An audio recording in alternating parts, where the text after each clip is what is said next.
So let's install the next part of our toolchain, which is the Git version control system.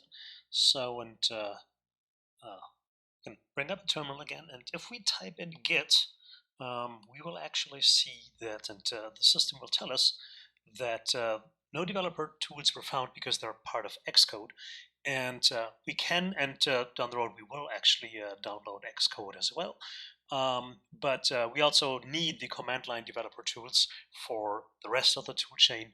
So might as well install it right now, and brings up a license agreement, of course, and it goes to the App Store and downloads and installs the software.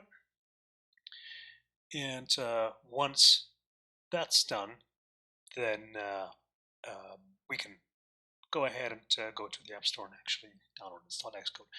If you we're not going to use Xcode for our own programming toolchain, but if you do want to use Xcode to develop iOS apps for iPhone or the iPad, you can do that. The computer science department does have a university developer account for students, so and you can request access to that by either talking to Dave Crow, our systems administrator, or myself to add you onto it, and that allows you to enable and test and deploy iOS apps onto your devices. So that's an offer, a free offer to you that we can provide for macOS and iOS development.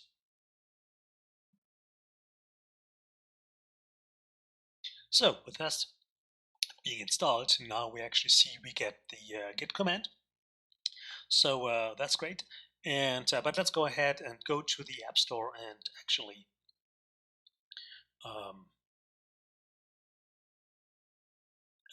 install Xcode on top of that, because we will need the whole toolchain anyways. So here, if you go in the App Store to develop and scroll down, of course, you will see Xcode right here, and you can download it from there. It's a relatively big download, so